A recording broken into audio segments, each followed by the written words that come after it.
Ladrões. Qual foi a coisa mais estranha que você encontrou dentro de uma casa?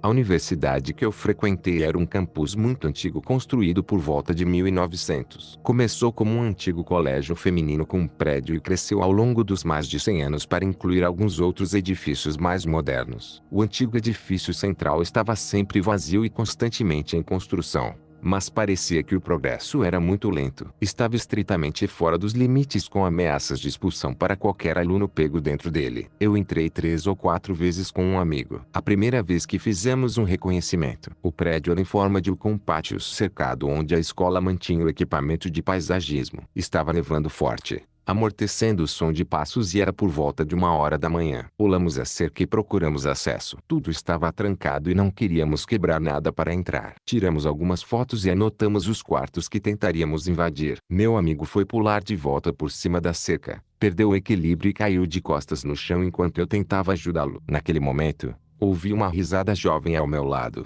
clara como o dia. Olhei por cima do ombro para não ver nada, mas ouvi outra risadinha. Eu pulei a cerca e corri de volta para o meu dormitório. Na segunda vez, realmente acessamos o prédio. Quebramos uma janela para entrarmos rastejando pelo porão. Encontramos uma grande escadaria em espiral de 3 andares que era linda e começou a subir até o topo. Pudemos ouvir o som estranho do que me lembrou de um disco pulando e misturado com cânticos. Chegamos ao topo e encontramos uma divisória de plástico colada bloqueando a parede, provavelmente para poeira ou amianto. O som estava muito alto neste ponto. Parecia vir do lado oposto do prédio, talvez a 50 metros de distância. De repente tudo fica em silêncio. Continuamos a andar e encontramos uma sala cheia com centenas de pombos mortos. Naquela hora decidimos sair. Da última vez que invadimos, levamos mais 2 amigos conosco. Mais uma vez, chegamos ao topo da escada, mas decidimos explorar os quartos no topo. Encontrei uma sala muito grande com tetos altos, uma enorme lareira com uma linda janela,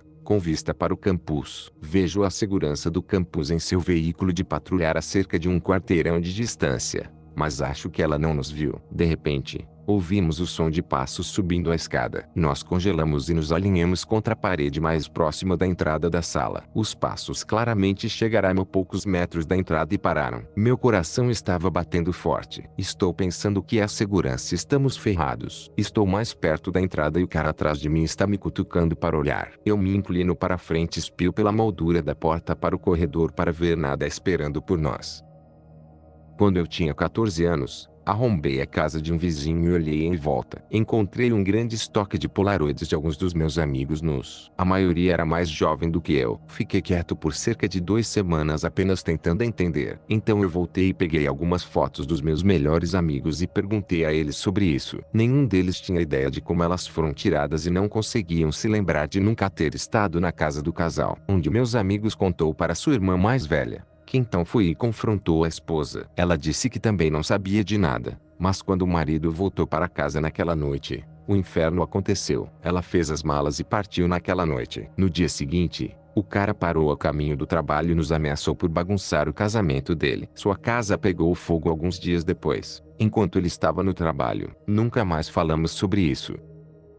Não é realmente um roubo, mas uma entrada legal simplesmente porque eu podia. Decidi tentar a sorte em uma casa mais velha depois que percebi que os donos saíram de férias. Havia um cômodo escondido atrás dos móveis que consegui encontrar, mas não consegui entrar, porque a porta não abria totalmente sem mover completamente os móveis. O cheiro dentro era horrível, como morte alvejante. Enviei uma denúncia anônima à polícia. Acontece que eles basicamente atraíam os animais de estimação das pessoas e os dissecavam vivos. Para os curiosos, eu costumava fazer isso como uma espécie de passeio, mas em casas de outras pessoas. Invadir, andar por aí, deixar tudo mais ou menos intocado. Não é a melhor coisa a se fazer quando você é um adolescente, mas quando você tem o pai de um amigo seu que acha uma boa ideia ensinar crianças a abrir fechaduras, você sente que precisa usar isso. Ao invadir a casa de um cara do meu bairro, era um hábito meu, vi fotos de pessoas pela vizinhança, até de mim mesmo. Eu estava realmente abalado com aquilo. Parei de xeretar naquela noite, mas ainda meio que cuido das minhas costas sempre que vejo aquele cara na cidade. Sinto que ele sabe exatamente o que eu sei.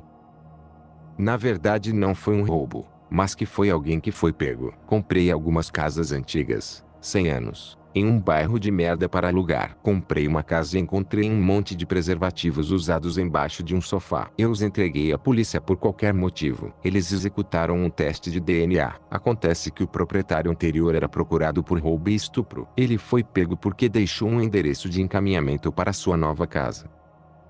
Então, não tenho certeza se isso se aplica porque não foi roubo, mas definitivamente invasão de propriedade privada e provavelmente arrombamento também. Eu tinha cerca de 16 anos na época e fui com alguns amigos para a casa da minha avó no fim de semana para cuidar do cachorro dela enquanto ela estava fora da cidade. Eu cheguei lá tarde da noite e pouco tempo depois meus amigos apareceram em suas bicicletas. Começamos a pedalar pelas estradas de terra por algumas horas e ficamos com calor. Então decidimos ir de volta para a cidade para comprar algo para beber.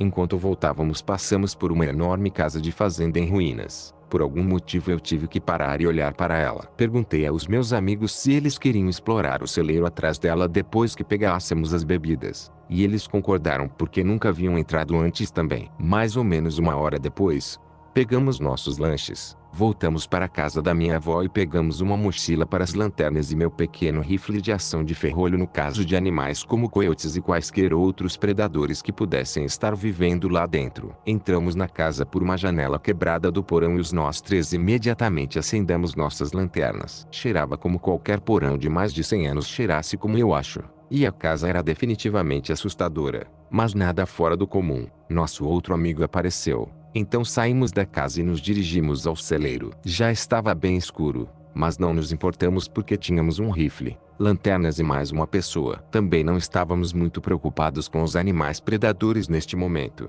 porque parecia não haver sinal de nenhum. Nós também estávamos perto de terminar meio barril de cerveja entre nós quatro nos 45 minutos que meu terceiro amigo esteve lá. Continuamos bebendo e conversando entre nós enquanto caminhávamos em direção ao grande celeiro vermelho de 4 andares. Era enorme, então não podíamos dizer a que distância realmente estava e quando chegamos lá, o barril já estava vazio. O sol já havia se posto totalmente e tínhamos parado de conversar e apenas caminhávamos silenciosamente com nossas lanternas querendo chegar lá. Podíamos parar de andar e fumar um pouco da erva que todos trouxemos conosco, mas decidimos continuar andando. Quando chegamos a cerca de 30 metros, vemos uma luz vindo de uma pequena janela redonda no topo do celeiro. A 15 metros notamos um cheiro horrível que não posso descrever com palavras. Continuamos andando. A 7 metros, ouvimos um farfalhar alto e sons de estalos de dentro do celeiro e a luz era visível através de um pequeno orifício na parede do lado direito do celeiro brilhando em um arbusto e ficamos em silêncio mortal. Nós rastejamos para o buraco atrás do arbusto.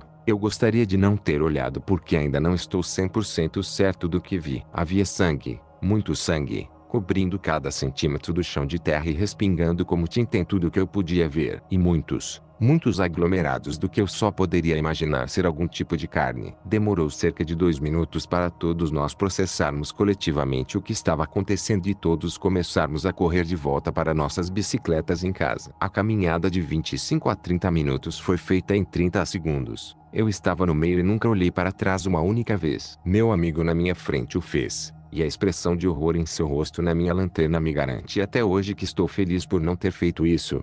Meu amigo atrás de mim também olhou por cima do ombro enquanto corria. Voltamos para a casa da minha avó em tempo recorde, todos ainda bêbados, tremendo e sem fôlego. Assim que passamos pela porta, todos nós caímos ao mesmo tempo contra a parede e sentamos tentando nos acalmar e conversar uns com os outros. Perguntei ao meu amigo que estava na minha frente e ao amigo que estava atrás de mim na corrida louca de volta para as bicicletas o que eles viram quando olharam para trás. Ambos deram basicamente a mesma descrição de vários contornos negros nos perseguindo na noite quase escura. Válido dizer que fumamos toda a maconha e ainda assim não conseguimos dormir até o sol raiar. Eu invadi a casa de um pedófilo. Encontrei pilhas de fotos de meninos nus com idades entre 12 e 14 anos e as fotos tiradas estavam imperdíveis. Se eu estivesse em uma situação melhor e tivesse os recursos que tenho agora no momento, isso teria sido relatado. Ainda penso nisso de vez em quando e espero que aquele filho da mãe doente, quem quer que tenha sido, esteja na prisão ou morto agora. Parte da casa foi destruída na saída. Na época em que meus amigos e eu éramos adolescentes estúpidos e terrivelmente influenciados por gangues, Pensamos que seria divertido invadir a casa de alguém e também uma maneira fácil de ganhar dinheiro. Invadimos esta casa de senhora. Nós arrombamos sua janela e ela tinha muitas joias valiosas e encontramos uma carteira cheia de notas de R$ 100. Todos nós estávamos pensando que tiramos a sorte grande. Meus amigos estavam levando joias e dinheiro. Eu vi que havia uma porta no final do corredor e tinha uma grande placa que dizia particular. Eu, sendo estúpido, abri. Meu coração parou. Esta senhora deve ter feito parte de um culto ou algo assim, porque ela tinha aquela estrela no chão, velas, pôsteres de pessoas que eu nem conheço com seus rostos manchados de sangue ou arranhados. E pior de tudo, havia uma cruz com um corpo e uma cabeça de veado em cima sangrando com seus olhos costurados. Eu gritei e disse a eles para irem embora. Antes de sairmos colocamos tudo de volta. Nem nos preocupamos em pegar as coisas dela, porque vai saber como ela conseguiu as joias e o dinheiro. Obviamente, fechei a porta e saí. Essa foi a única e última vez que fizemos isso.